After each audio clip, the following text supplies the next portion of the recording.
combien nous sommes attachés à ce que nous faisons.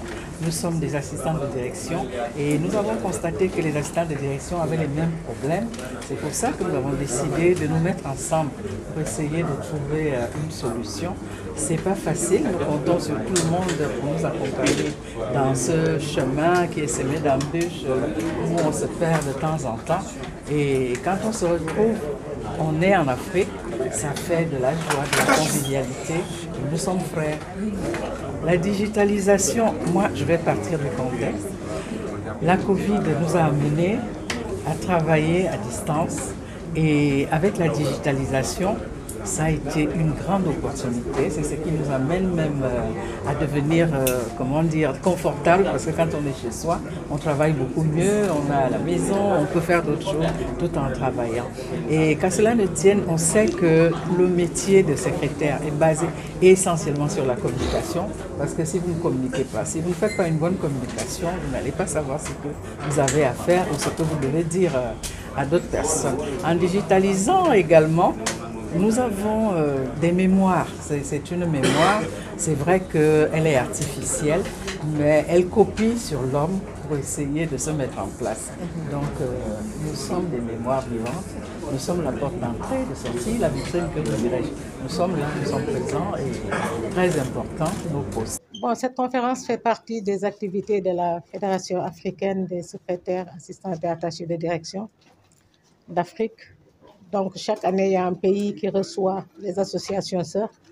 Cette année, c'est au Sénégal de les recevoir autour d'un thème inaugural, l'assistanat de direction face à l'intelligence artificielle. Donc, c'est ce qui nous regroupe aujourd'hui. Et ensuite, il faudrait qu'on discute sur le devenir de notre profession, sur la base d'une réunion statutaire qui se tiendra autour de tous les présidents et toutes les présidentes présents à cette conférence. C'est ce prétexte. C'est une rencontre internationale très importante, très importante. Quand près de 12 ou 15 pays se regroupent dans une capitale, je crois que ça a toute son importance. Donc c'est une fierté de les accueillir ici à Dakar, sur cette terre de la Teranga, et puis de débattre sur tout ce qui nous concerne, tout ce qui concerne notre profession et tout ce qui concerne notre fédération. C'est un thème d'actualité, c'est un thème... la nouveauté au niveau des NTIC est reconnue partout. Donc, compte tenu, nous, de notre profession, il est important de suivre cette évolution par les NTIC. Et au moment où nous parlons, on parle plus de digitalisation qu'autre chose. C'est pourquoi nous avons retenu ce thème pour en débattre longuement et expliquer à nos consoeurs l'importance même du thème.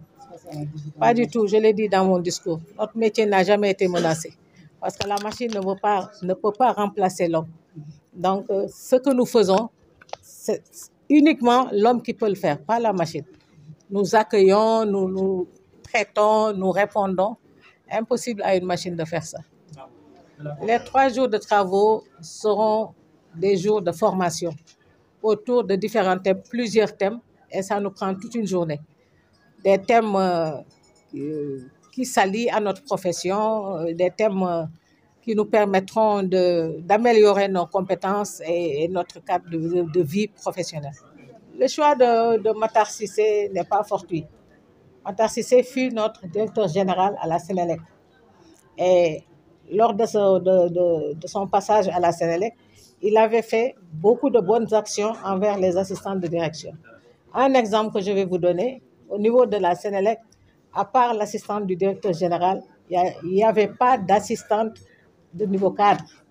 Donc, quand Matar Cissé est venu, il a commencé à promouvoir les assistantes en les nommant cadres à certains postes. Et c'est aussi d'autres relations fraternelles, vraiment amicales et tout ça.